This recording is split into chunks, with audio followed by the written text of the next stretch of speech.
And we are live.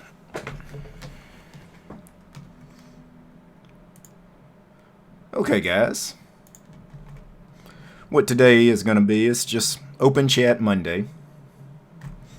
So, I'll probably discuss mostly Linux stuff. Things that have been going on, I guess, with my machines and Linux. Maybe some Linux news. But, we may get off topic occasionally. You guys that want to chat with me, I'm doing a Zoom chat tonight. So I'm using video chat using the Zoom client at the website zoom.us. Any of you guys, if you want to join me, just install Zoom. Zoom's available on Windows, Mac, Linux, mobile. So just hop on and hang out. And I've already got a few people in the chat. Linux/user was here 20 minutes ahead of time.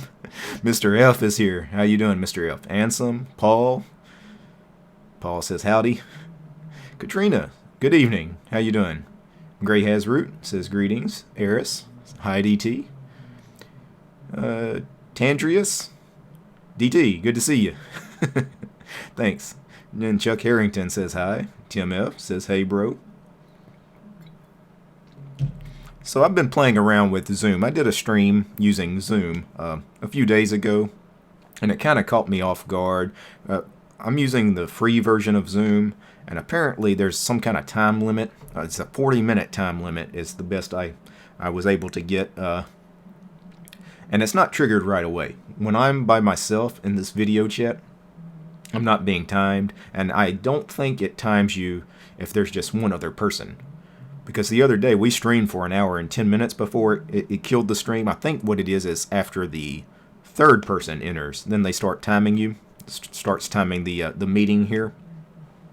And apparently 40 minutes is all you get without upgrading to Zoom Pro. Now you guys don't have to subscribe or buy Zoom Pro. You guys just need the free version. But if this is something I'm going to do on a regular basis, if you guys enjoy using Zoom and chatting with me using Zoom, I need to buy the Pro version of Zoom. I think it's a subscription. It's a monthly subscription. I want to say it's $15 a month. I actually haven't really looked into it yet because I'm not for sure I want to keep doing these Zoom chats or not. Back to the chat here. Ray Lackey. So I guess the Antergos install didn't go so hot. No, I'm going to discuss that here in a little bit too. Yeah, I said there would be a video on it, yes. Yep, Frat M says greetings. How you doing, Frat? Mr. F says he updated Deepin 15.5 to 15.6, and there was a kernel panic. Yep. Sounds like it's time to reformat the drive and just do a fresh install. Hopefully you had good backups. And John Kennedy says that's correct. Third person in 40 minutes. Yeah, I went into the stream the other night. I didn't know anything really about Zoom and the time limit. So it caught me off guard with like a minute to spare. Somebody in the video chat, I didn't see it on my end, but everybody else that joined the meeting was getting a clock. And there with 1 minute to go, they all said, hey, the stream is going to die or the meeting is going to be killed in a minute. And I kind of panicked and I just, quickly went through my... the end of the show, the outro, where I give a shout out to all my Patreon supporters and did the outro music. But I didn't have to do that. I could have just let it kill the meeting and then started another one and had everybody join the new meeting. But what I need to do if I'm going to do these on a regular basis, I need to subscribe to Zoom Pro. And I will. Probably the next time I do this, I'll be a subscriber to Zoom Pro. Let's see. Paul says, I would chat on Zoom, but I'm at work. Don't tell anyone. Poison X says, hey DT and chat room. Darn, it's really early here. 1:20 a.m. in the UK. Yep. Yeah, I need to vary the times of these streams. I need to do something early afternoon here in the US, so it's a more, UK friendly time. Tandria is on my mobile at the moment, so YouTube it is, but I'll follow you on any platform you're on. Let's see, I've done a few of these while at work also. Eris, Big Daddy DT now? Yeah, the Big Daddy guys love to use Zoom. Seems like everybody else tends to use Hangouts. I like Zoom better than Hangouts. if I was going to do anything gaming related, like if I was going to live stream doing some gaming and chatting with folks in game on a stream, Discord would be the way to go for that, which I do use Discord. Now, neither Zoom or Discord or Hangouts is free and open source software, unfortunately, but they work. I actually quite like Discord, even though it's not free and open source. Yeah, Ben says he tried Antergos and I had the same outcome as you. Yep. And Paul says, don't risk it. As far as Ray Lackey, mobile data is dead here in the building, so using Wi-Fi. Comrade Curio says, hello. How you doing, comrade? And Present Arms is in the house. Good evening. Yep, 1:22 a.m. Yeah, let me discuss Antergos. So, Saturday night, the Big Daddy Linux podcast. I made the suggestion, hey, we should all hop to the same distro this week. You know, kind of like book clubs, read the same book, and then we all report back, you know. It's like, let's do something like this, except a distro club. We all hop to the same distro and give our report. And some of the guys thought that would be interesting. They're like, well, you know what? Let's do Antergos.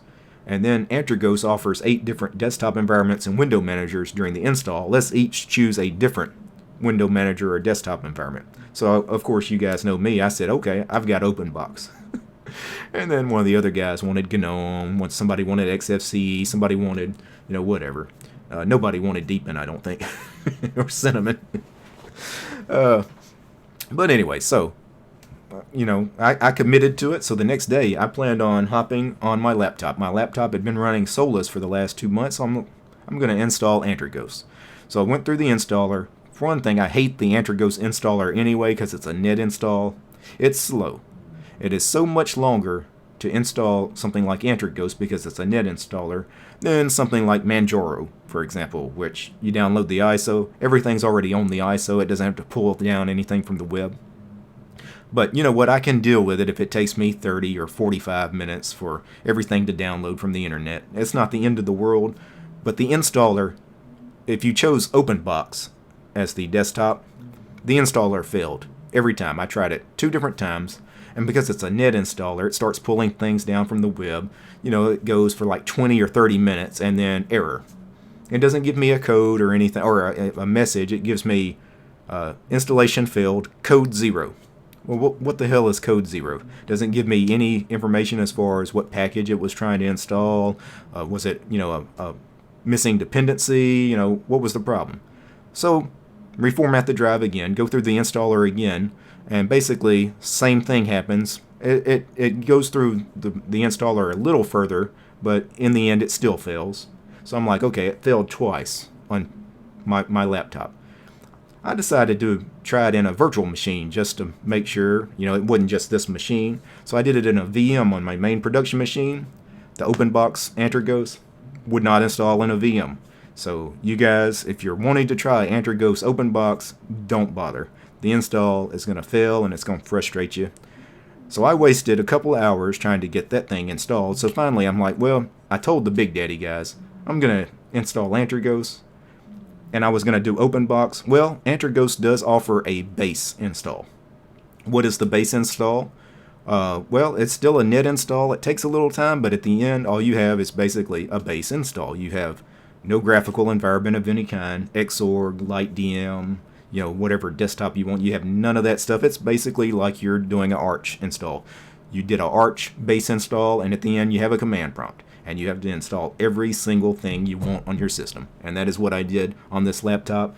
If I was going to go through all of that trouble anyway, why would I install something like Antergos? I should have just installed Arch. I probably would have got this install done quicker had I just started with Arch in the first place. So, really not happy with Antergos, but I got Antergos installed. I got OpenBox set up just the way I like it because I've got all my config files saved on GitLab anyway.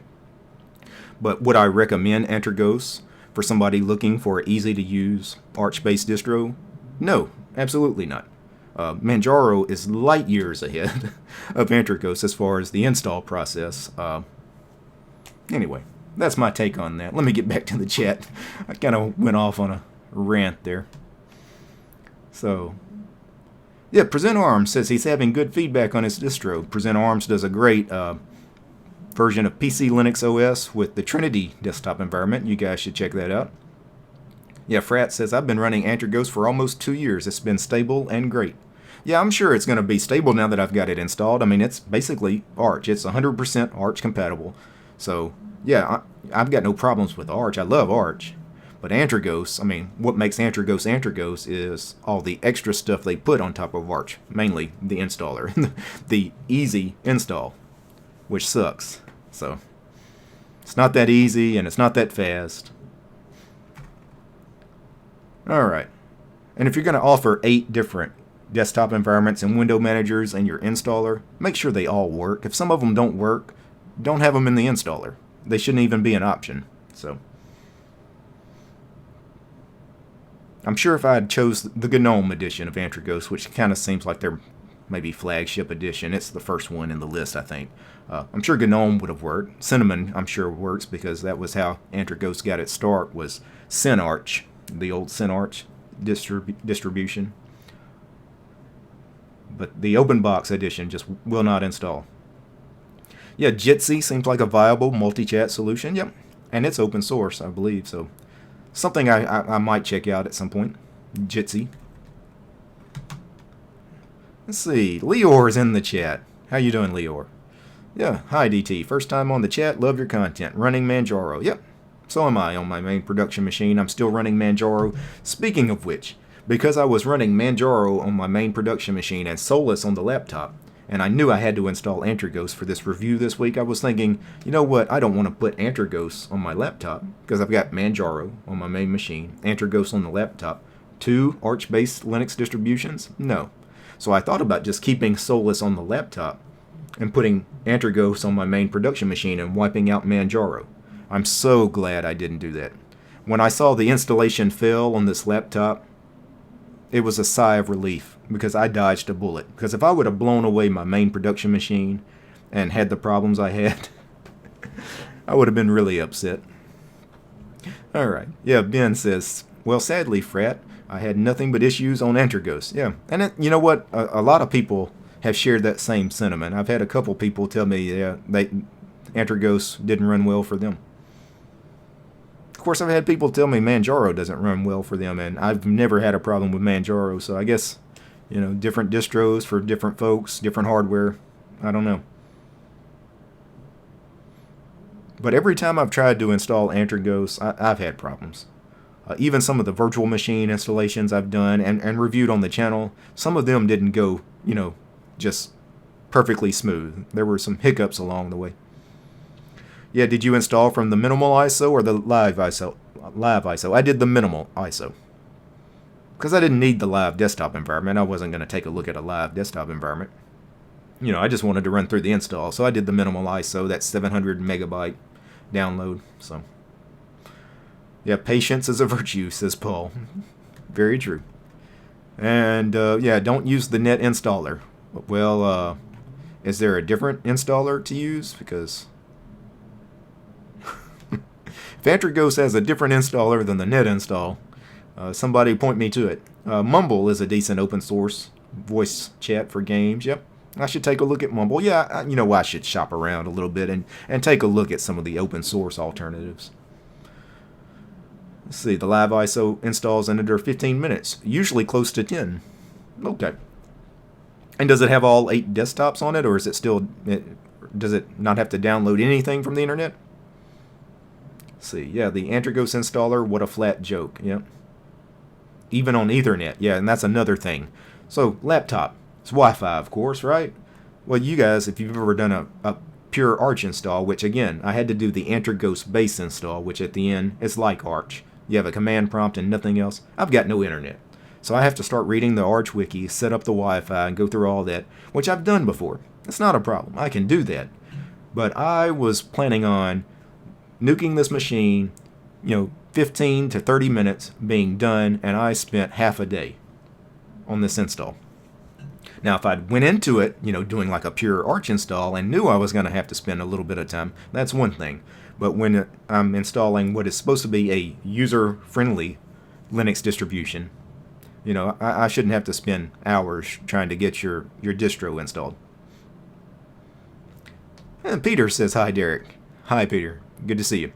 Wow, never experienced those issues. I've installed it several times on different machines and it was fast. Well, I'm sure now that I've got it installed, it's going to run fine. Again, it's Arch, basically. So, and I like Arch. I've never had a problem with Arch, but it's the installer. Just do not like the install. So, and the whole point of doing something like Antergos rather than mainline Arch is an easy install, right? Well, the install is not that easy. There are much better Arch-based distros out there for an installer, for an easy install. Things like Manjaro. If you guys like XFCE, Swag Arch. If you guys like OpenBox or XFCE or, Arch Merge, which is now Arco Linux. You guys like OpenBox, Arch Labs, Archbang. Those are both great. There's a million Arch-based distros out there that, quite frankly, I don't give me the kind of problems that Antergos has given me. Lamer says, hi. Sorry, too busy playing Ballistic Overkill. Yeah, I played a little Ballistic Overkill with Lamer and DOSGeek and Tux Digital. Those guys the other night. They did it on a stream, and I joined them in the chat, and they asked me to join the game, and I joined the game, and it was bad. I got raped in that game. Yeah. Siva says, won't touch Arch-based things. Well, some of them are alright. Don't let it scare you, They're not that bad. DistroTube, have you seen Jitsi Meet? Seems good for your needs. Yeah, a couple of people have mentioned Jitsi. I need to take a look at it. I have installed it a couple years back to take a look at it for something else. I don't remember much about Jitsi other than it is, an open source program. Might be something I take a look at in the future. Keegan says, what's up? Carl says, what? Coding forever. Is Manjaro stable for beginners like me? It's as stable as you can get for a rolling release distro. Rolling release distros inherently are not really stable. That's not what they're designed for. Every package on your machine is being updated on a rolling release. By that very definition, the more packages that are updated on your machine, the more likely something is going to break. That's just the nature of it. If you're a complete new Linux user, I wouldn't recommend Manjaro. If you've been using Linux for a few months and you're kind of comfortable with how Linux works, you don't mind using the terminal occasionally, or when problems crop up, you don't mind reading a wiki or trying to solve your own problems, Manjaro is fine. If you're the kind of person that, struggles fixing anything on a computer, you're, imagine like your grandmom or something, Yeah, they don't need to be on a rolling release distro, ever. Ubuntu's long-term support release, that's what you put them on. I never have issues with Antergos. AMD rigs set up fine. Yep, this is an AMD machine, this laptop. It's an AMD A6 processor. Integrated graphics, the Radeon graphics. Yeah, Manjaro is the best. Love it, says Keith. I ended up installing Gecko Linux today. Yeah, Gecko's pretty good. And Present Arms, I just installed Q4 OS. Q4 OS is awesome. Yep. My installs are always KDE. Carl, testing out Antergos OpenBox. You're going to test it out. Okay. Well, let us know how that works out for you. Because, again, it failed twice on me on this machine, and then I tried it in a VM, and I couldn't get it installed. So that installer, when you choose OpenBox, just, for me anyway, it just did not work. It would not complete the installation. You guys are very talkative today. A lot of chat here. Yeah, Mr. F, I hate install errors. Ben says he finally got Linux from scratch done. Very cool. How long did that take you?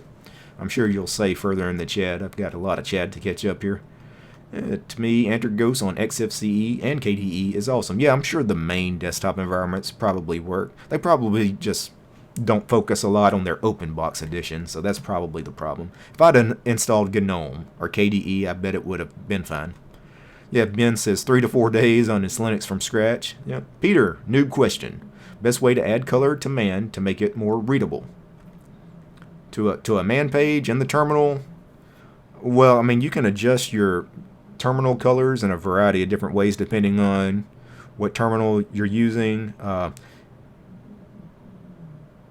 Yeah, that's an interesting question. Like, if you, do you want to change like the main font color, or do you just want to change it when you're viewing something in man? There are programs that will change the color for you, though.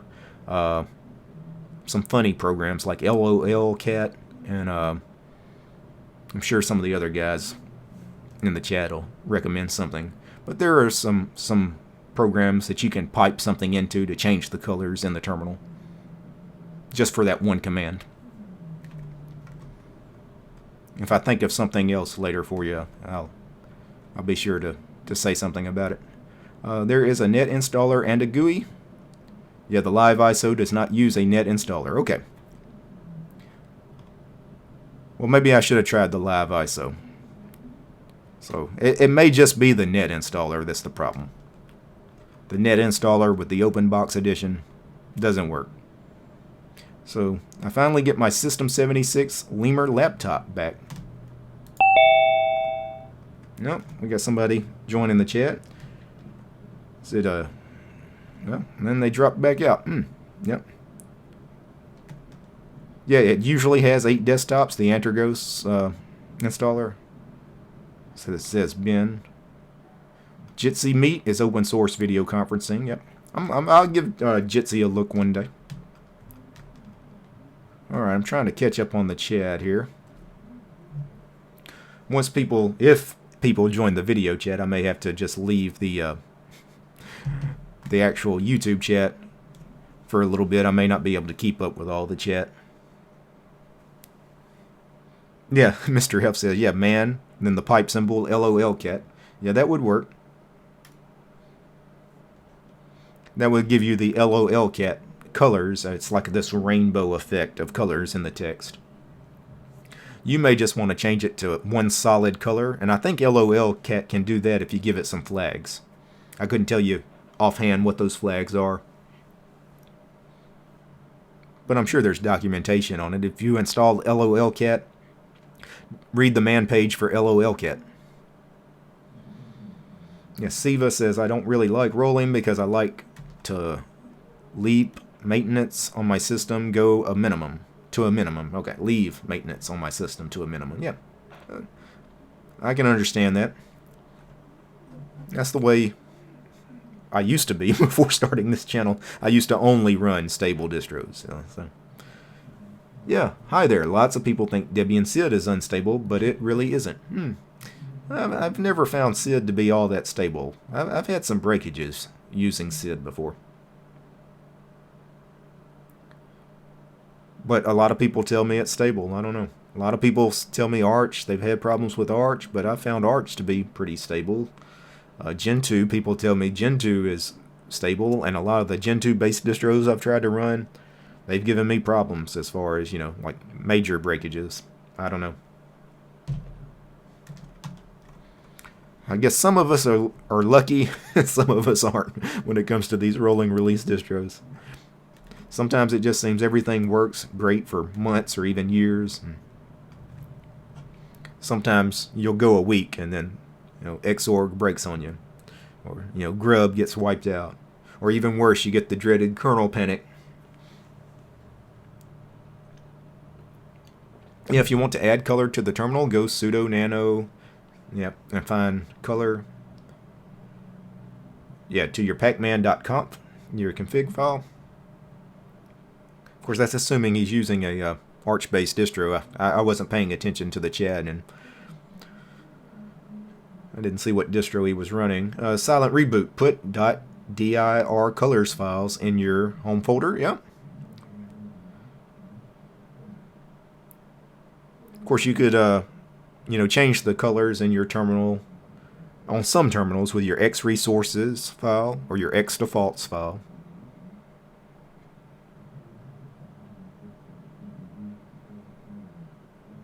Yeah, coding forever. Can you make more tutorials for newbies, like terminal stuff, tips, and more?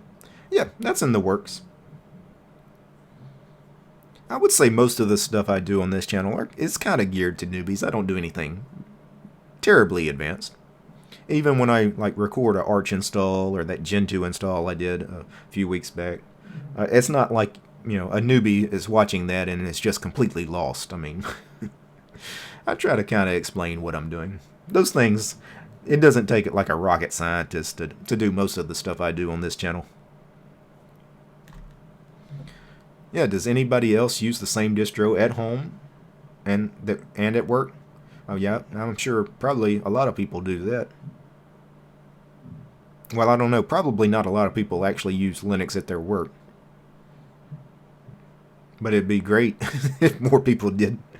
A lot of businesses, though, of course, are stuck with Windows. Yeah, you can also set ls and grep color variables in your bash. Yep, in your bash profile. Yeah, you can either do it in the bash profile or you can do it directly in the .bash rc.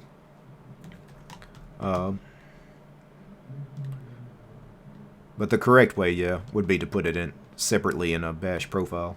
Lamer, you should check out Chakra. They try to run a stable base with bleeding edge applications. Yep, that'd be great if you're looking for an Arch-based distro that uses KDE. Chakra is not bad. The only problem with Chakra is it's not really 100% compatible with Arch. I don't think you can use the AUR with Chakra. The repos, they don't use like the main Arch repos. I don't think they're in sync, so that's one thing to consider with Chakra. Where a lot of these distros, like Antergos and even Manjaro, even though Manjaro holds packages back for a little bit, Manjaro is essentially 100% compatible with Arch. You can use the AUR, but Chakra is not compatible with Arch, even though it's based on it. Let's see. Yes, Siva, I did get my first kernel panic today. Congratulations. Welcome to the club. If you've never had a kernel panic, you don't know what you're missing. If you've never had a kernel panic and you had a deadline to meet, that's the best time to get one. Yeah, Void Linux is a great rolling release distro and surprisingly stable. Might be the lack of systemd. I wouldn't think systemd causes instability, though. A lot of people like to hate on systemd, but systemd is probably not breaking your system. But Void Linux is a fantastic distro. Do you like LibreBoot? If that was to me, I don't know anything about it, to be honest. It's got the word Libre in it. That's awesome. I like Libre stuff. Peter says, I use Manjaro KDE console as terminal. Yep, console with a K. It's actually a really nice terminal emulator, the KDE console. Unfortunately, you gotta use KDE basically to run it. Same thing with the Dolphin file manager. I like that file manager. I just wish I didn't have to use KDE to use that thing. I mean, you can install console or Dolphin, on other desktops, but it pulls down a lot of KDE dependencies and stuff to where you would never install those programs really unless you were using KDE. Let's see. Yep, Peter says KDE works well for me. Yeah, a lot of people love KDE. I'm not a big fan. I don't hate it though, but it's not something I would run on my system. But it's not horrible. Let's see. Yeah, Philip says apparently the place I interviewed uses CentOS. Yeah, I would imagine. Yeah, if you're gonna see Linux distributions in a place of business for stability purposes, they're going to run Red Hat, CentOS, Debian, Ubuntu. You're not going to see any rolling release distros. You're not going to walk in, somewhere and see, a Gentoo machine up and running. No Arch machines, nothing like that. Stable, old and crusty. That's the distros you're going to see. So. Yeah, Theo, no Linux at my job. Enterprise car rentals, yep, runs Windows, yep. I've worked some places that used Linux.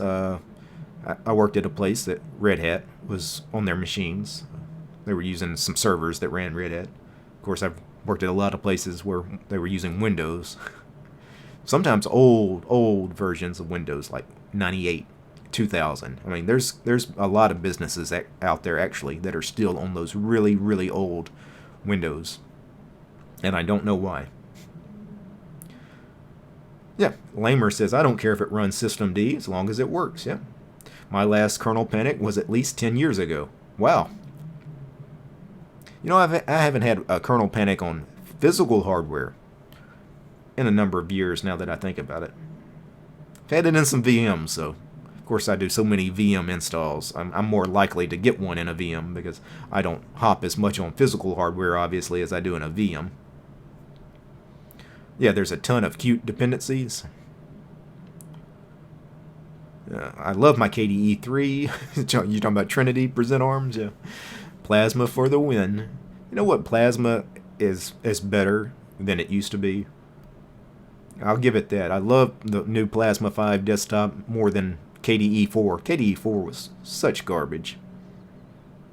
Yeah, Slackware is old and crusty. Yeah. Yeah, SUSE. Yeah, you might see SUSE out there too. Yeah. SUSE Enterprise. Yeah. See, Era says, DistroTube, how do you tile a window to the left and right with OpenBox with keyboard shortcuts? You have to go into your rc.xml file. And you have to set up key bindings and tell those key bindings exactly what to do. What you need to do is go to my GitLab page. So,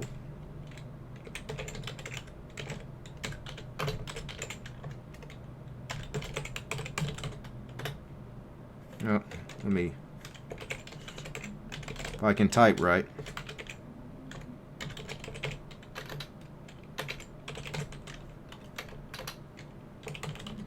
Trying to remember the exact URL here, but all right, that last thing I just posted, go to that repo. That's my GitLab repo, my .files repo.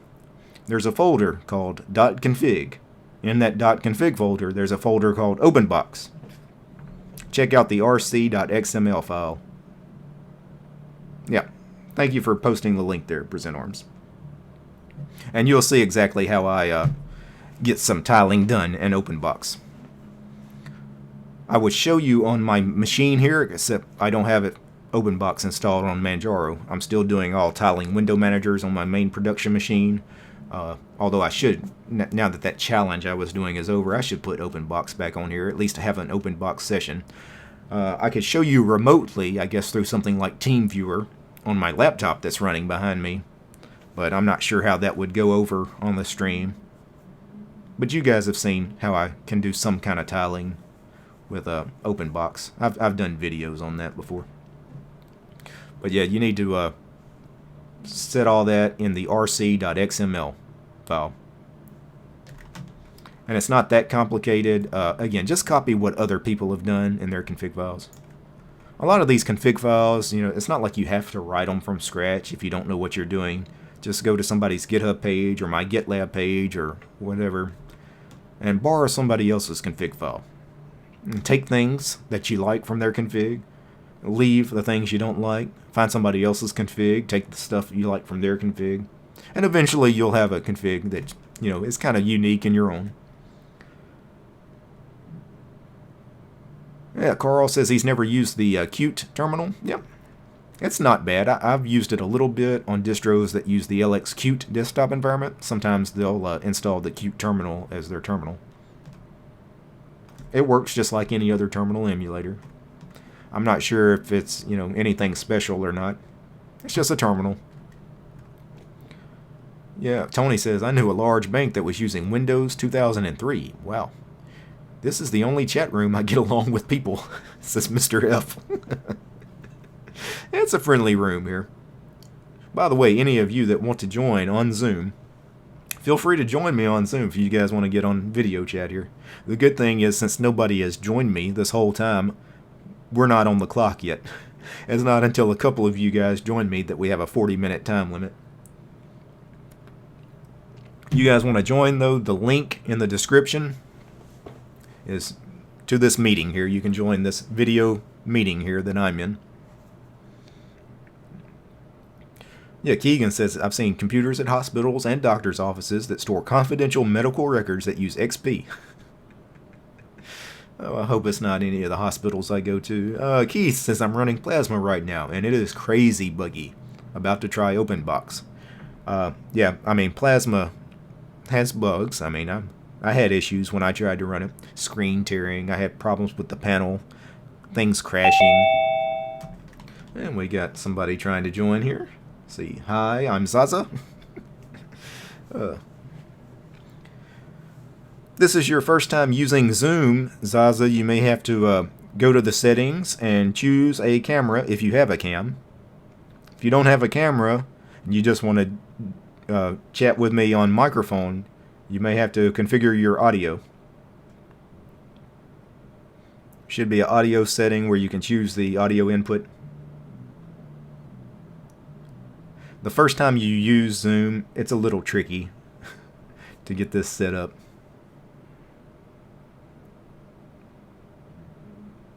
But I'll let you know if we ever hear you speak or anything. I'll let you know if you get the sound working.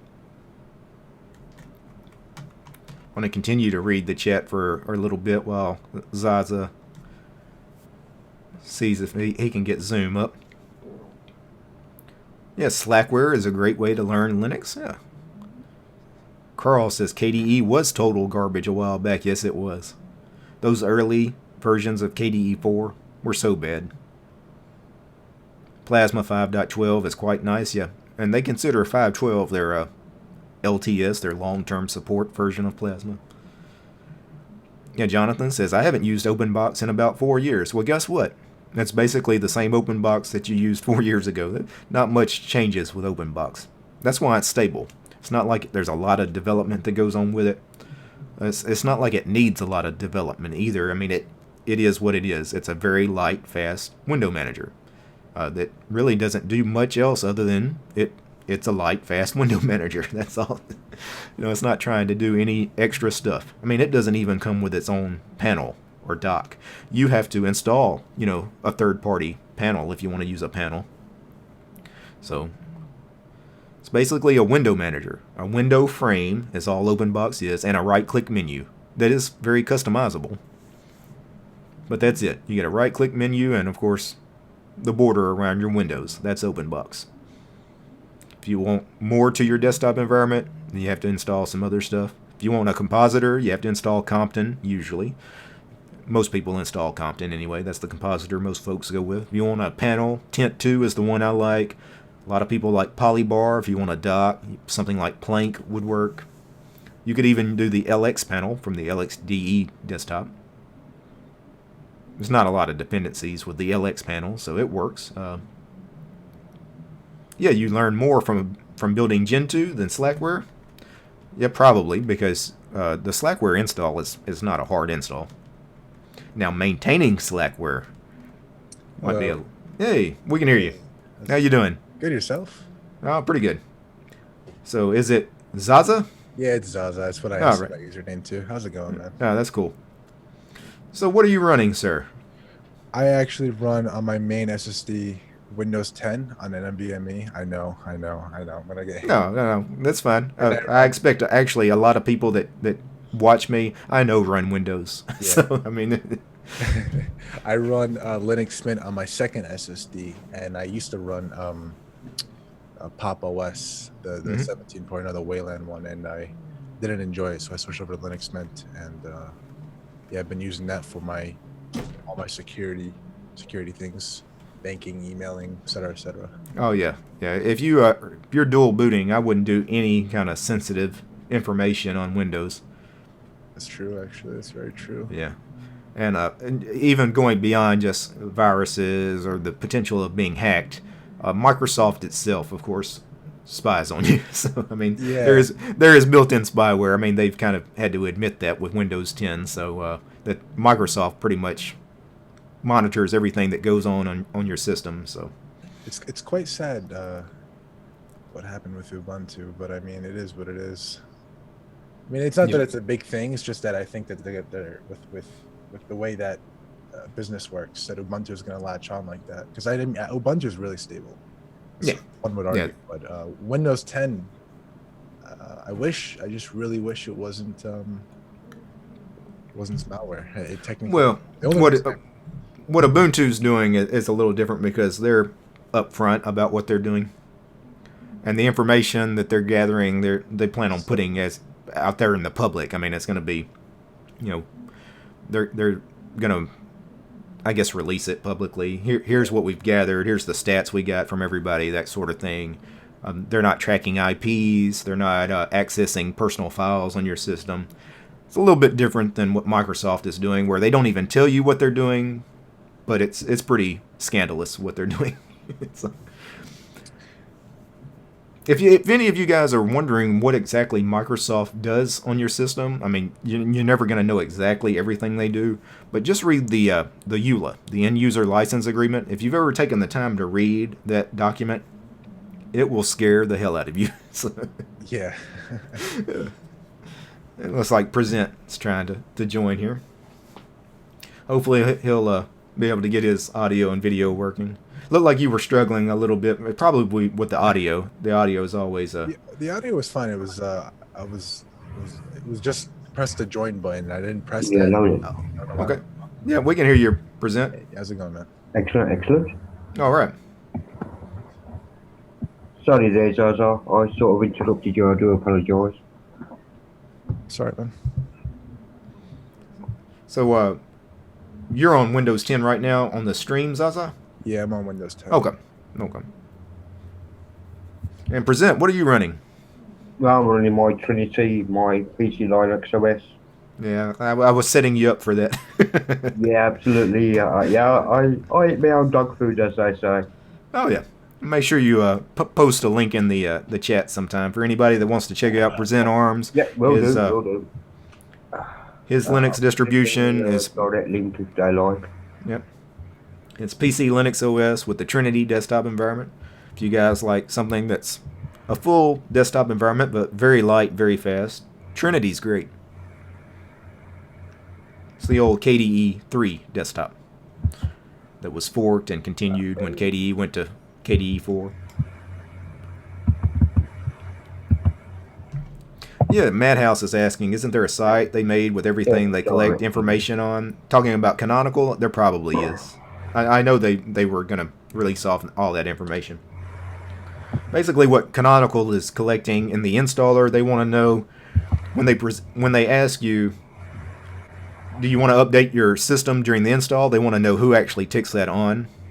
You know, what percentage of users, because is it even bother having that in the install? They need to know that. Do you install the proprietary multimedia codecs? How many people do that? You know, they want information, so they want to know if they're wasting their time on some of these options they offer in the installer, for one thing. Also, the minimal install, now that they offer this minimal install as an option in the installation, they want to know how many people are going to choose that now that they offer it. Yeah.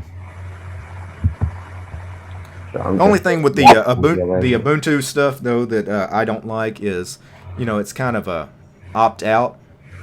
It would be better if it was either an opt-in, which I'm not crazy about either, because if it's an opt-in, Right. nobody's going to opt in because, nobody volunteers anything.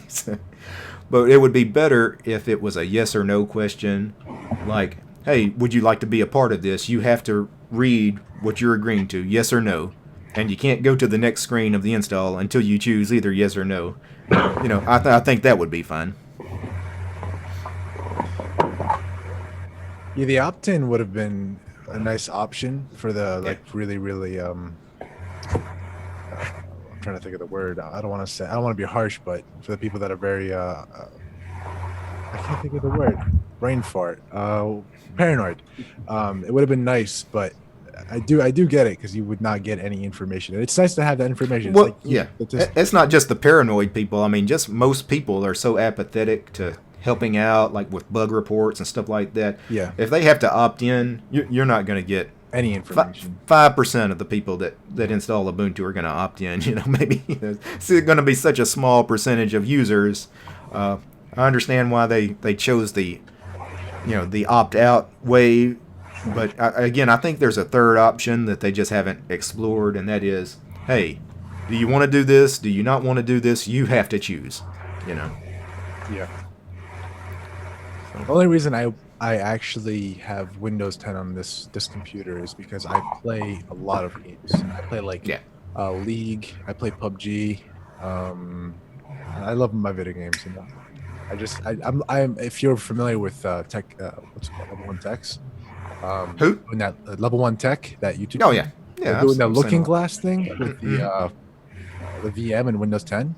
That is something I've always had concern. What's it like to run Windows 10 in a VM on a Linux machine? Can Windows 10 like because you're passing through the GPU and you allocate your Yeah. cores and threads to your. You know, I haven't tried it because I'm not a big gamer, and I don't use Windows anyway. Even in a VM, I don't really like doing anything in Windows. But I have installed Windows 10 in a VM once on my channel just to see what it was about. Windows 10 runs fine in a VM. If you got enough RAM, it It runs is fine. actually okay in a VM. And then if you want to do the GPU pass through for your games, I'm sure it would be fine for most games. Yeah. Yeah, I run Windows 10 in a VM for strangely enough TeamViewer because the Linux version now does not have the chat facility where you can talk to through TeamViewer, where the Windows version does. They haven't caught up yet. And the version 12 for Linux, which does have the chat functions and the voice and the camera and all that business, will not connect to a version 13. So I just use Windows in a VM, Right.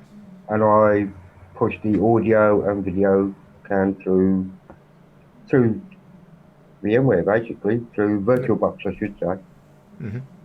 Yeah, I noticed that the other day installing TeamViewer. They're on TeamViewer 13 now, but some distros are still on 12 if they have TeamViewer available in a repo, in like a non-free repo.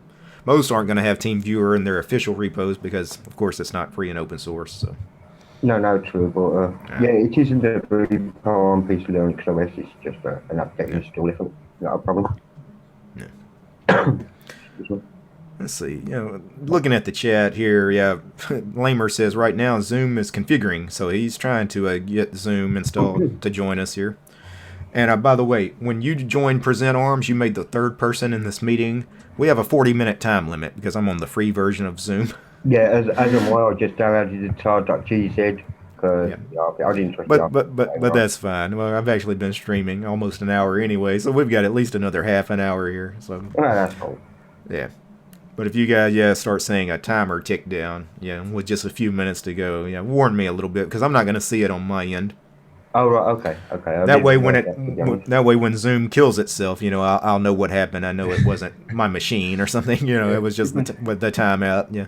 The last time I joined you on this meeting, I wasn't fully compass mentis because I wasn't even sure my audio was going through, and I went to check on the other lappy to see if I was actually coming through, and I froze the whole net. That he just locked up on me. The router went nope, kicked me off, and by the time I come back in, the stream had finished. I thought, man. Well, actually, the language is stronger, but I don't want to demonetize you. Right. Well, it's funny you mentioned that to test out Zoom here tonight. What I did, I installed Zoom, of course, on my main production machine. I already had it. I installed Zoom on this fresh installation of Antergos I just did the other day. That way I could log into both. Kind of see, would the mics on each machine connect and all that. That's a good idea. Might be able to get a bit of extra airtime out of it. Go ahead, mate. Sorry. Real Tech in the chat says, thanks for showing me how to install OpenBox. Yeah. I'm surprised how many of you guys have gotten into OpenBox on the channel. I know a lot of my early videos were all about OpenBox and installing OpenBox. And a lot of you guys have actually gave OpenBox a try and love it. And that's awesome. OpenBox, Fluxbox, they're all both fine window managers to be perfectly honest with you. Absolutely lightweight and fly on any machine. Yeah. I've seen silly little single core efforts just fly on it with it. Not a problem. Oh, yeah. If I strip down OpenBox enough, I mean, you can get it down to where it's running on, 140 megs of memory or whatever. Now the problem is most modern apps, especially web browsers, Chromium, Chrome, Firefox, you're going to need probably at least a gig of memory to run those things properly. So it's unfortunate how bloated the web has become these days. It's huge. Hello, how's it going? Hey, how's it going? Hey. Yeah, we can hear you. What's up? Hey. Welcome, Lamer. Is it Lamer? Well, we've got a couple of people trying to join. Lamer and TB Guest. TB Guest is, we've got his camera working, but I don't know if he knows where it's pointed to. It looks like it's pointed straight to a wall. Well, I've just fired up. Sorry. Hello. Hello. Yeah, TB, we can hear you. Can you see me? Yep, Yeah, we can see you. We can see you. Yeah, Well, I'm we could. installing Arch right now, getting. Yeah. And the cool thing about Arch is Zoom is in the AUR, so it makes sense installing Zoom pretty easy on Arch. Yeah, I'm on this Acer laptop, and then I can't get the any Linux distro on it because of the BIOS. BIOS. Yeah. I've got the same problem. Oh, yeah, but the Acer is, yeah, was it that bug that I know crippled some of the Ubuntu installs? Was it Yeah. version 17.10 that was bricking everybody's machines? Yeah. And Ubuntu blamed it on Acer, who blamed it on Intel, who, you know, it's like, well, I mean, who's really to blame for, you know? Ultimately, though, I can tell you who's to blame. It's the person that's shipping that machine. Acer is really, and apparently they're not going to help you out with that machine, unfortunately. They're putting a 64-bit on a 32-bit processor, and it's slowing PCs down. The Acer's down. This is a tablet that I'm running, touchscreen. But I got Ubuntu on this laptop, and it ran really good, but I couldn't even install it. It was so stressed out, and I couldn't even get nothing working after trying to install it. Yeah. Yeah. Well, I'm glad you got something installed on it. I'm Well, wondering I'm if in you could do. my Sorry, Arch Lyman. Linux, the mirror packages and stuff. I get it on Arch Linux, and it seems like it's not. It's timing out all the time. But Yep. I'm on Wi-Fi, so. I'm just wondering if you could do what is called a poor man's install, and that is where you get G parties. You format your drive to X34. You literally copy the ISO over to the hard drive, and what you do is you make group boot the loop, the Casper, the loop, and see if it will boot that way. And you can put the grub bootloader on a USB stick and boot off that rather than booting off the either the EFI or NBR, whichever. That's what, And that'll probably get away around that bug that you're talking about. Right. So it's almost like booting off a live USB, except you're actually doing it off And your that's physical hard your drive or whatever, yeah. But you'll have Right. assistance as well, I believe. Mhm. So you'll be able to save your settings and download and whatever. Yeah, that's what I basically did, and it didn't do it right, and it messed my my USB up, and I had to use Gparted to just format it again. I've been there, done that. And Tim F has joined the chat. How you doing, Tim? Hey, Tim. What do you know tonight, Mr. DistroTube? Nah, just relaxing. I just figured I'd do a quick stream, testing out Zoom again here on the channel. You know, I'm just Not- going to take a minute of your time and say I jumped on to wish you all the luck with Zoom. Mhm. And I'll catch the replay a little bit later on. All right, Tim. Good to see you. Awesome to see you. Hope everybody has a good night. You too. man. All right. Take care, folks. Yeah, good night, take care.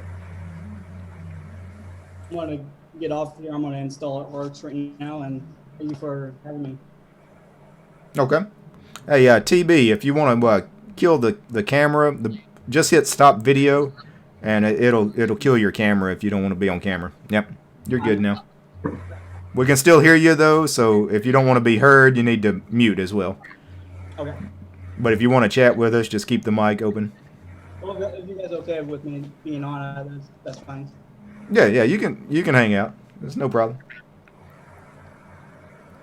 Just a point of interest about memory space and so on and so forth. When I first booted my Trinity, it takes 259 megabytes according to HStuff. I've loaded up Firefox, joined your channel, Zoom, It's now using 1.88 gigabytes out of my 8 gig Yeah. allocation. That's just Absolutely. Yeah. And that's and no matter what you do, even like doing really minimal stuff like I do, like Qtile, the tiling window manager, or OpenBox, I can get these things to boot in 200 megs or less. But as soon as you open up Firefox or Chrome, you're looking at a gig. Once you really, especially you start opening up a lot of tabs, there's nothing you can do. That's just modern web browsers. That's the modern web too. All the multimedia and all. There's another browser based on Chrome. It's not Chromium, it's Jet something. I'll have to have a look to see exactly what it's called. But that is Yeah. really a lean browser. Really a lean browser. I would barely break 700 megabytes with, even with YouTube open streaming. It's not a problem. Yeah. Lean browser. I'm on Firefox at the moment though. Of course, a really light way to go is if you don't need video, especially, or images, but especially video, just use a terminal-based browser. Sometimes Lynx is or something is like great. that. Extra little browsers. Yeah, I do go down to those at times. Now, obviously, viewing something like YouTube, you have to use Firefox or Chrome or some graphical web browser. But, if you're reading text, if you're reading a wiki or just reading news sites or blogs, honestly, just a text-based browser is usually the best way to view them things anyway, because most of the time all the images and ads and everything just get in your way. Especially if you use ad block anyway.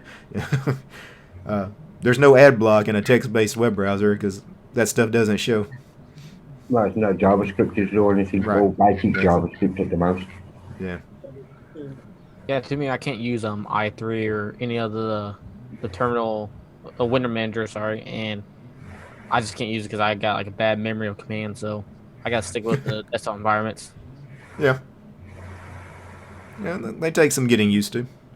Yeah, you just use what you're used to or what works for you, whether it be Yeah. KDE, GNOME, LXD, OpenBox, as Derek does there. Yeah, absolutely. And I give you a tip, because even like with OpenBox, I've got so many keyboard commands on what launches what and some of the tiling I do. If you use Conky, just put all your keyboard shortcuts in Conky.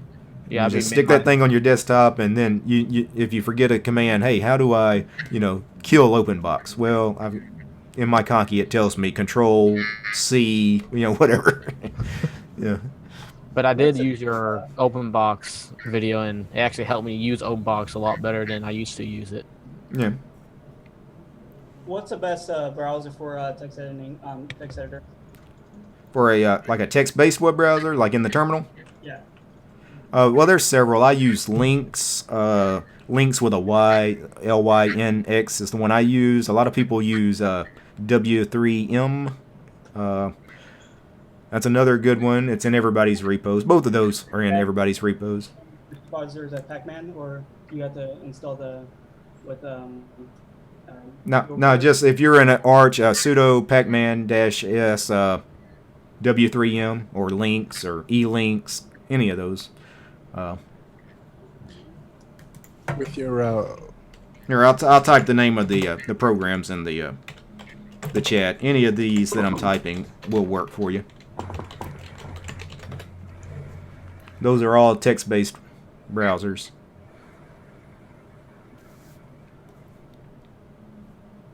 what do you think of Linux Mint and Deepin in the Deepin environment? I don't know how that would work, but it seems like that would be amazing. Yeah, I'm not sure because Linux Mint is Ubuntu based, but even Ubuntu doesn't do like an official Deepin version, so I'm not sure.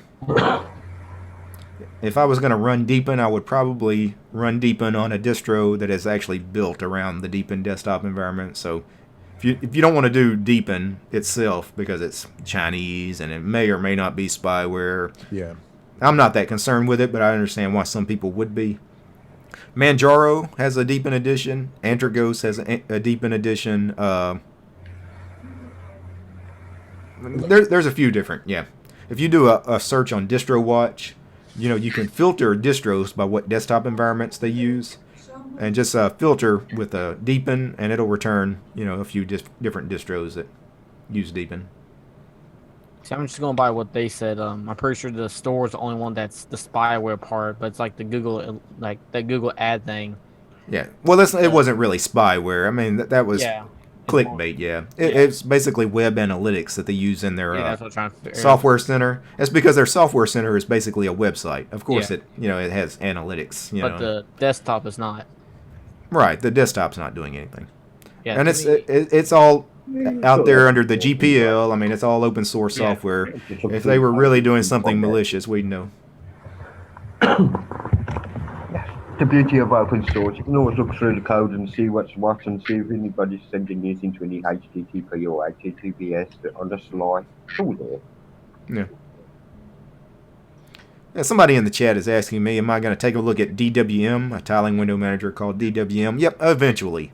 I still have a couple of more I've got to get through before that I've already committed. I've got to take a look at i3 because people have been bugging me since the beginning of time to take a look at i3. I'm going to take a look at that next. Then I'm going to do ICE window manager. Then I'll probably take a look at DWM, BSPWM, and a couple others that people have been asking about. And we'll eventually get around to them all. You guys know I love to do a window manager hop, so. Mhm. Yeah, Poison X, a lot of distros will do well with well under 2 gigabytes. They say to use 2 to 4 just so it's comfortable, but a lot of distros, even the fat ones, will easily run with 2 gigabytes. Yeah, 2 gigabytes is good enough for about 90% of Linux distros, I would say. Anything that's not running GNOME or the Deepin desktop. And you know what? Cinnamon is kind of heavy too, so maybe not Cinnamon. But everything else is fine. KDE has gotten a lot lighter. XFCE, Mate, LXD, all that stuff's just going to run blazing fast, even with 2 gigs. So. I was used to running KDE on a really crappy laptop. So they got really better. Yeah. Nowadays, I mean, used to, the old KDE 4 desktop was so slow and bloated. You know, it seemed like it always booted up, taking almost a gig of memory. And now the new Plasma, sometimes I pull up HTOP in it, and it's running, 400 megs of RAM. I mean, some XFCE distros don't do that. So Plasma's gotten really light. Of course, it depends on what kind of background services are running, It varies distro to distro. I have too many windows open and I was flickering my taskbar. Where am I? No. Yeah, and I don't know if you guys got any kind of timer, I haven't but got any timer up yet. Gary, yeah, can you okay. watch in? No, okay. Yes. But I would guess we probably got somewhere around 10 to 15 minutes left here. Yeah, I don't see no timer, and I'm not keeping track or anything. Yeah. Like the what the distro was you were trying the Tergos? Was it? Yeah. Yeah. Okay. Yeah, if you missed the beginning of the stream, for something I was doing with the Big Daddy guys over on their podcast, we were all going to hop to Antergos this week, and we were all going to choose one of the 8 desktop environments they offer in the installer. So, knowing me, OpenBox. I got OpenBox. I claim it. So, and, everybody else is, I want XFCE, GNOME, all this. So, I did the net installer rather than the live ISO, because why do I need the live desktop environment if I'm going to do an install anyway? So I pulled down their minimal net install. Don't bother trying to install OpenBox with that thing. It fails every time. Okay. Yeah. So what I ended up having to do the base Antergos install, which the base install, as the name implies, is basically the same as the base Arch install. At the end, you have a command prompt and nothing else. I had to install Xorg. I had to install LightDM. I had to install every single app on the system, enable all the services with systemd. I had to set up Wi-Fi. There's no Wi-Fi working out of the box. It's like an Arch install, which is fine. I can do an Arch install, but that's not what I signed up for when I'm installing Antergos. Antergos is supposed to be easy to use, new user friendly, Right. I figured they would have all that on the base install, so you don't have to install the Wi-Fi and all that stuff. Yeah. No, I had to install Network Manager and all that. And, it's just, But I basically pulled out the Arch install guide, the wiki, and just went through it. And like I said on the chat, the KDE XFCE is like real stable for me. I heard the GNOME version's stable. On Andragos, I looked at Yeah. the GNOME version of Andragos on the channel in a VM, and it's beautiful. It installed fine, and it's a gorgeous GNOME desktop. Yeah. Yeah, it's just in the net installer. If you choose OpenBox, it fails. Because I tried to install it twice before I went through the base install. Actually, 3 times. I tried to install it in a VM too. All 3 times it failed. So I've been STB Slackware is fine. Study Yeah. TB. yes, Frad in the chat. He's asking. I don't know if you saw my last message. There is an issue in their bug tracker with the OpenBox install. Okay, well that's good to know that the Andragos guys know about it. Because I didn't file a bug report, but it looks like somebody else has. KTF, yeah, 4 gigabytes is fine in a VM. Absolutely fine. Yeah, 4 gig is fine for a VM. Yeah. Now, if you're going to start running multiple VMs at a time, some people have a need to do that. 8 gigs is better. 16 gigs is really good to have. Yeah, I don't have the power to do that. Yeah. Well, then, yeah. I barely got power to run the Overkill game on low settings. I was wondering why I was able to frag you so many times in that game the other day, Lamer, because Like- I suck at gaming. I was like, what's wrong with Lamer here? Because if I'm killing him... I'm so used to like Call of Duty on Xbox 360, like the older Call of Duties. yeah, But to me, that game is real fast pacing, and I'm using a yeah, it is. I'm not used to the mouse and keyboard yet. Yeah, the Ballistic Overkill game we were playing, it moves along a lot faster than a lot of the shooters I usually play. I play Counter-Strike occasionally, yeah, and you're right. It's I lose kind of that a- game. Yeah, it's fast-paced compared to that. Let's see, I used to use Slackware back in the 90s, says STB. That's hardcore there. Because back in the 90s, you had to install from a stack of floppies. I'm just wondering if STB can remember installing. Yeah, what wasn't from floppies? You still had the CD, but you had to have Yeah. 2 floppies. You had to have the root disk and the boot disk. So you put your boot disk in first, which loaded the bootloader, and then you chose it to swap to the root disk, which goes the root, and then you could load the CD driver manually, make that loop and all that business, and then boot up the CD and then install. It was a good time. It was a good time.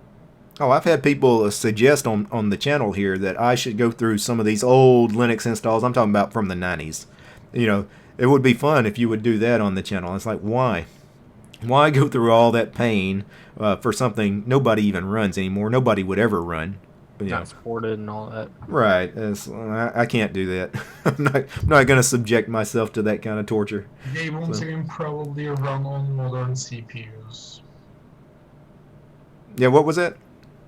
They won't even probably run on modern CPUs. Oh, yeah. You're right. Yeah. I didn't think about that. Yeah, because of the 64-bit architecture. Yeah, that we're all on now.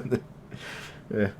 My first Linux install was Ubuntu 12.04.2, I think. My first ever Ubuntu install. Yeah.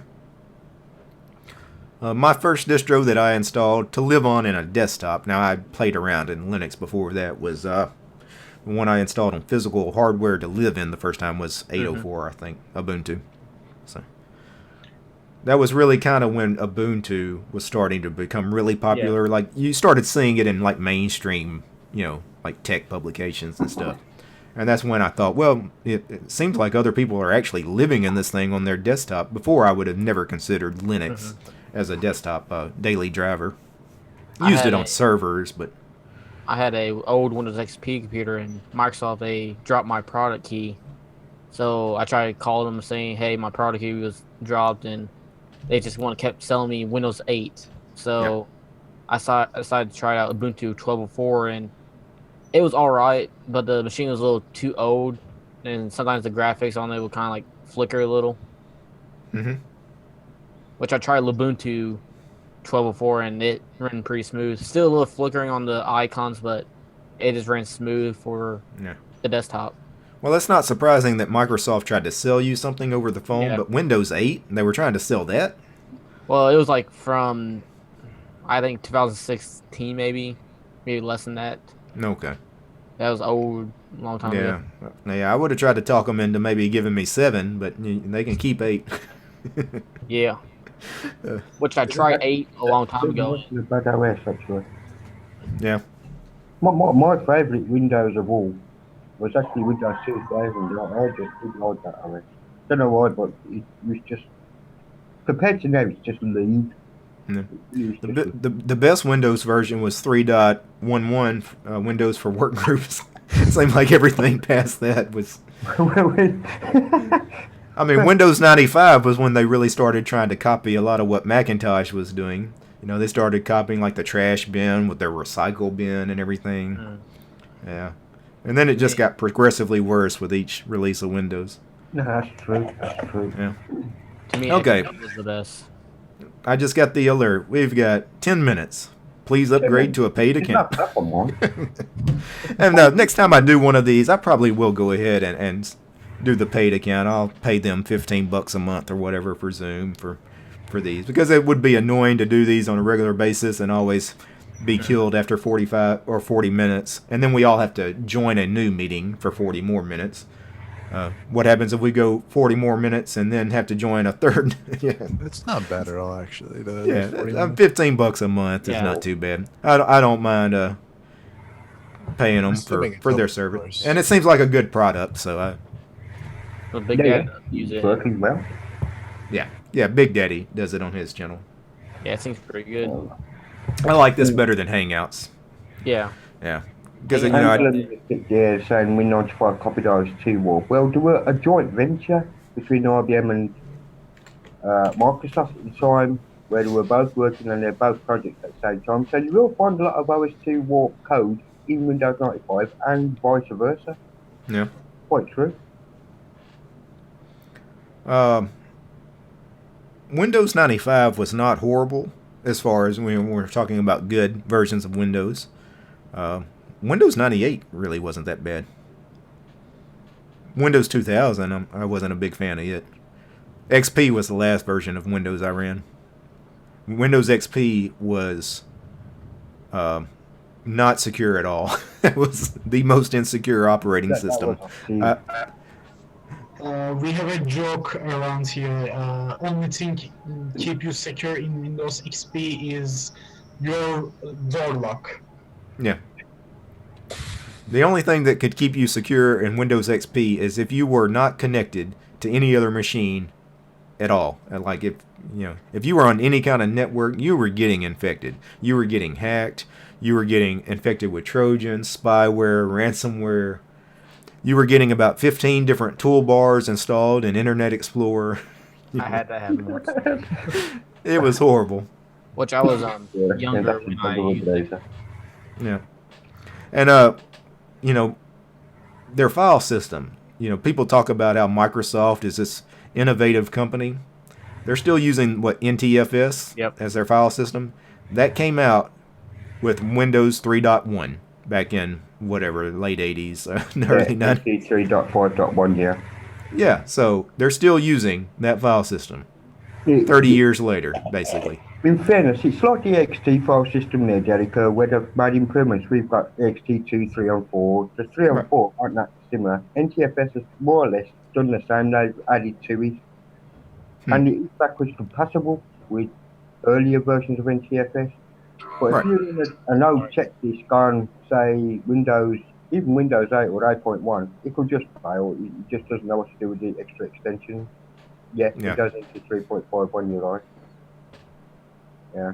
But they have made improvements on it because Windows, the NTFS used to stand for not this file system because it was so buggy back in the NT51 days and the NT4 days. I remember it well. And I don't follow the development of Windows because, like I said, I haven't run Windows in 10 years. But from what I've heard, they are developing their own new file system to replace NTFS eventually. But I don't know much about it. I just know it's in the works. Well, they've got GitHub. They'll probably use ButcherFS. Yeah. I mean, really. Inspire. Yeah. Yeah, I don't know why they wouldn't use something, that's already out there, like Extended 4, or even something like, ButterFS or ZFS. Well, maybe not ZFS. I don't. Maybe some licensing issues with that, but Yeah, ZFS is fine in English, and you can change the ZFS. It's backwards. Yeah. Oh yeah, nothing wrong with ZFS. Um, you want to mention Riser FS, of course. There is XFS though. Yeah, XFS. Yeah, I forgot about that one. Yeah. Yeah. Some distros still use XFS. Yeah, oh, yeah. XFS. Yeah. Yeah. Because occasionally some of the ones I do on the channel, that's what they default to is XFS. Most do it extended for. Mhm. Yeah. I just like the extended 4 a whole lot better than NTFS. Yeah. I don't have to do a lot of disk to fragment all the time like I did on NTFS. Well, what's weird is Wayland has been under development for like 10 years, and I always talk about how Wayland, we're never going to get it. They've been working on it 10 years. It's not even close. Same thing with the file system. 5 years ago, people were talking about ButterFS. It was going to be the next big thing in Linux. Where's ButterFS? I mean, yeah, you can install it, but who's really using it by default? Yeah. Well, was it part of the default installation, or did you choose to install? But Well, I'm using Arch, so there's no default for me. right, okay, yeah. What's the difference, if you know? As far as the difference between ButterFS and some of the other file systems, Like, uh, and all that. Snapshots really. yeah, it's some of the features. It's snapshots, System, that kind of business. backing up your system with things like what's the backup tool that uses ButterFS? Well, you got time shift or Time Shift. Yeah, that's the one. Yeah. All right, now I know what you're talking about. All right. Right. Yeah, it's got some really neat features. If you read up on ButterFS, it sounds really promising. I might look it up Yeah. after the stream. It's also a journal You defector. can make your whole disk in just one partition, one ButterFS partition, and make it all sub partitions. Like what was that? LV blah blah. Yeah, make it like a pseudo partitions, like that. That LVM. Oh, yeah, logical volume management. Is that Yeah. what Oh, you? yeah. ButterFS can emulate something like that. I'll be honest. I haven't played around with ButterFS. I'm talking trash about it, but I should take a look at it.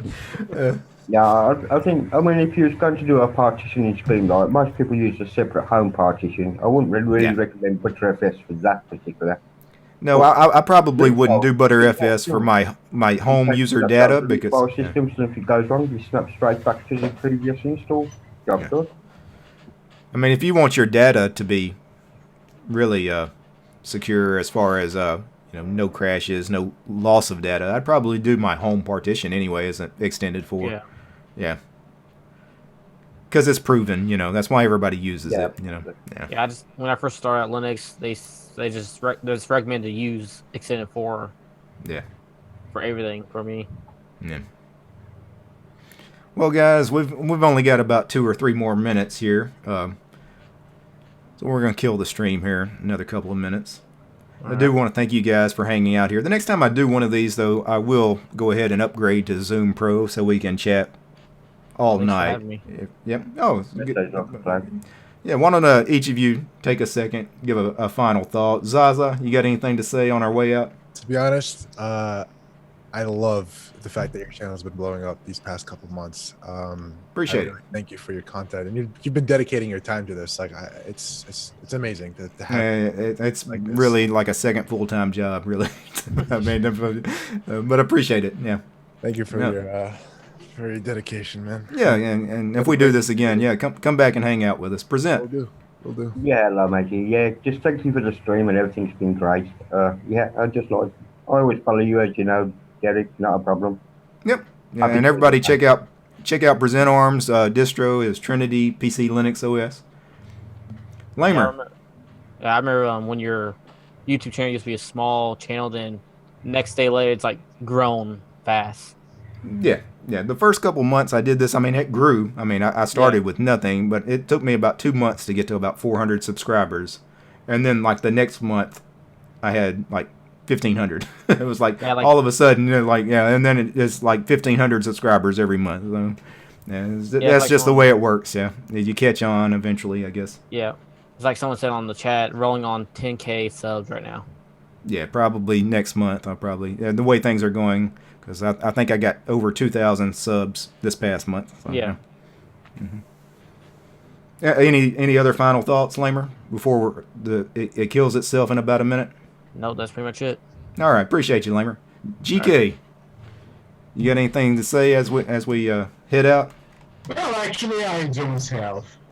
Okay. Just congratulate you as a fellow world YouTuber. All right. Well, we appreciate you guys. Yep. All right. I want to thank everybody that's hanging out in the YouTube chat, too. I appreciate you guys hanging out. Before we go, I do need to give a special thanks to my patrons, all my Patreon supporters. David, Carlos, Nick, Daniel, Brian, Leor, A.K. Ron, Keith, Dan, Michael, Tony, Bruno, David, Mike, Silvio, Omar, Mark, Mr. Needly Pops, John, Carl, Greg, Rob, Matt, Christian, Tiedemann, Stephen Z, Eduardo, Alex, Jake, Benjamin, Stephen B, Marcus, Interceptor, Tubella, Humade, Paul, and Chuck. You guys rock. You guys help make this show possible. Peace, guys.